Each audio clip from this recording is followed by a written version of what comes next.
Hi வணக்கம் sir.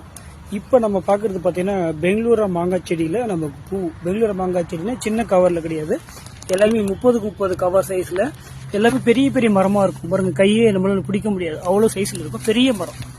So பார்த்தீங்கன்னா இதில் பார்த்தீங்கன்னா பிஞ்சியுமே இருக்குது பாருங்கள். இது வந்து பெங்களூரா மாங்காய் மரத்தோட பூ வந்து ரெட் கலரில் வரும், அதாவது கிளிமுக்குன்னு சொல்லுவாங்க. இதே பாருங்க மல்லிகை மரத்துலேயும் பூ இருக்குது, அது ஃபுல்லாகவே வந்து உங்களுக்கு ரெட் வராது, எல்லோ கலரில் இருக்கும். ஸோ எல்லாமே உங்களுக்கு பெரிய பெரிய மரம் தான். பாருங்க, இது வந்து இமாம் பசந்த் பாருங்க, நான் கை பிடிச்சாலுமே உங்களுக்கு மரம் வந்து பிடிக்க முடியல, அவ்வளோ பெரிய மரம் இதெல்லாமே. இதோட ரேட் எல்லாம் பார்த்தீங்கன்னா உங்களுக்கு 6000 ரூபாய்க்கு தரும்.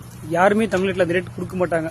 ஏன்னா 8000 ரூபாயிலிருந்து 18000 வரைக்கும் வித்துட்டு இருப்பாங்க, ஒவ்வொரு சிட்டியை பொறுத்தது. அது நாங்கள் வந்து கிருஷ்ணகிரியில் வச்சிருக்கோம், எங்கள் எல்லாருக்குமே நாங்கள் வந்து 6000 கொடுத்துட்ருக்கோம் இந்த பிளான்ட்.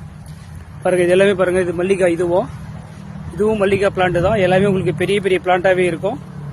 பாருங்க, இது வந்து பெங்களூரா பெரிய பிளான்ட் தான் எல்லாமே உங்களுக்கு. பாருங்க, இதுவும் ஃபுல்லாகவே பெங்களூரா தான். ஸோ இது எல்லாமே ஆர்டர் கேட்டிருக்காங்க, வேணுன்றவங்க நீங்களும் ஃபாலோ பண்ணி கேட்டுக்கலாம். பாருங்க, எல்லாமே பெங்களூராவிலேயே பூ இருக்கு பாருங்க. ஸோ இது வந்து இந்த வருஷமே உங்களுக்கு எல்லா மரத்துலையுமே பூ கிடைச்சிடும். இது பாருங்க, இமாம் பசந்த்லையும் பூ பாருங்க, இமாம் பசந்த்ல இருக்குது, பெங்களூராவில் இருக்குது, மல்லிகா மரத்துலையுமே இருக்கு. பங்கனப்பள்ளியில் மட்டும்தான் இதில் இன்னும் பூ வரல, இது பெரிய மரம்.